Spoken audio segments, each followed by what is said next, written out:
2026 թվականի փետրվարի 7-ից հակակոռուպցիոն կոմիտեում կոռուպցիոն բնույթի ընտրական հանցագործություններով նախաձեռնվել է ընդհանուր շուրջ 70 քրեական վարույթ, որոնցով մինչև օրս քրեական հետապնդումներ են հարուցվել 120 անձի նկատմամբ։ Ձերբակալվել է նրանցից 110-ը։ Նախաձեռնված վարույթներից 8-ը 34 անձի վերաբերյալ շատ կարճ ժամանակահատվածում ավարտվել եւ մեղադրական եզրակացությամբ հանձնվել է դատարան։ Հակակոռուպցիոն կոմիտեի նախագահը համապետական ընտրություններին ընդառաջ ամփոփել է կատարած մեծածավալ աշխատանքը։ Արթուր Նահապետյանի խոսքով կոմիտեն գրեթե ամենօրյա ռեժիմով հրապարակում է, թե առանձին վարույթներով ինչ փաստական տվյալներ են պարզվել։ Ներկայացվում է կատարված գաղտնալսումների արդյունքում ստացած ձայնագրությունները, խուզարկությունների արդյունքում հայտնաբերված իրերի լուսանկարները եւ առանձին անձանց ձերբակալման կադրերը։ Այս ամենը նպատակ ունի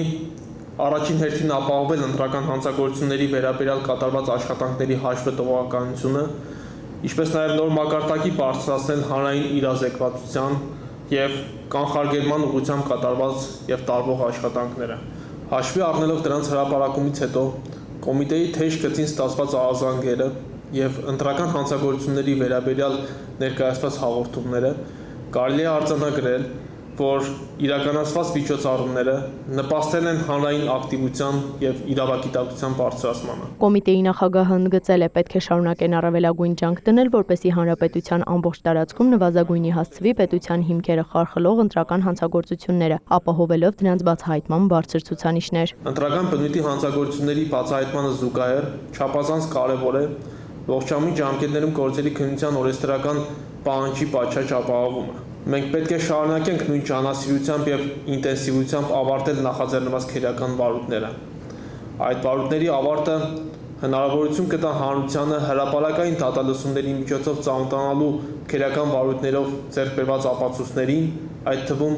գաղտնի միջոցառումների արդյունքում ստացված տվյալներին։ Բացահայտումների թիվը ոչ թե առաջիկա օրերին նվազելու է, այլ նոր թափ է ստանալու, նշել է Նահապետյանը, ինչը նախաքննական ստորաբաժանումների համար պահանջում է ուժերի լրացուցիչ վերաբաշխում եւ գերլարում։ Բացի այդ, գաղտնիք չէ, որ դեռևս ունեն բազմաթիվ քրեական վարույթներ, որոնցով մինչև այս պահը չեն գնացել բացահայտ գործողությունների։ Այսինքն այդ վարույթների գոյության մասին դրանում ներգրաված անձինք մինչև այս պահը տեղեկացված չեն, ինքնավստահություն ունենալով, որ կարողացել են խուսափել եւ չհայտնվել իրավապահ մարմինների տեսադաշտում։ Ներկա պահին մեր օպերատիվ ստորաբաժանումները շարունակում են տարբեր անձանց մասով ամենօրյա ռեժիմով իրականացնել օպերատիվ հետախուզական լայնածավալ միջոցառումներ, որոնք դեռևս ընթացքի մեջ են։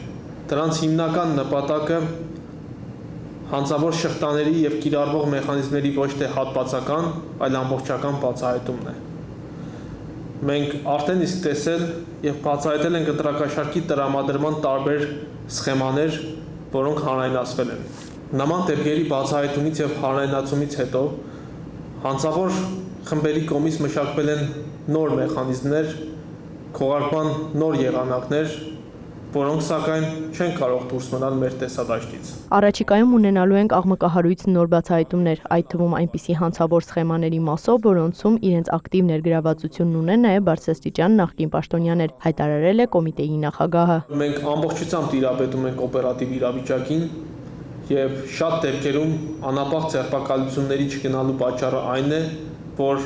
հնարավորություն ունենանք ամբողջությամբ բացահայտել հանցավոր մեխանիզմները եւ դրանցում ներգրավված անձանց ամբողջական շրջանակը։ Արթուր Նահապետյանը վստահեցրել է, կոմիտեն հագեցած է այնպիսի մարդկային ներուժով եւ նորագույն տեխնոլոգիաներով, որոնք իրական հնարավորություն են տալիս ապահովելու նույնիսկ առաջին հայացքից բարդ թվացող եւ մանրակրկիտ պլանավորված ու քողարկված հանցագործությունները։ Իրավապահ կառույցի հորդորն է Հայաստանում եւ արտերկրում բնակվող մեր քաղաքացիներին, որ չտրվեն որևէ ապօրինի ազդեցության, չներքաշվեն ընտրական գործընթացների հետ կապված անօրինական գործողությունների մեջ եւ չդառնան ընտրական հանցագործությունների մասնակից կամ աջակցող։ Որևէ խոստում կամ հովանավորչություն չի կարող մարդուն ազատել օրենքով նախատեսված պատասխանատվությունից։ Այդ պատճառով կոչ են անում չվտանգել սեփական ազատությունն ու ապագան, կարճաժամկետ շահի կամ կեղծ խոստումների համար։ Հավելում են, արդեն իսկ ունեն կալանավորման դեպք, երբ անձը ընտրակաշառքի դիմաց արտերկրից ժամանել է Հայաստան ընտրությանը մասնակցելու պայմանով։ Կոլեգիայի ընդլայնված նիստի ընթացքում հանրապետության տոնի առիթով մի շարք ծառայողներ արժանացել են գերատեսչական տարբեր պարգևների։ Էմմա Վարդանյան, լուրեր։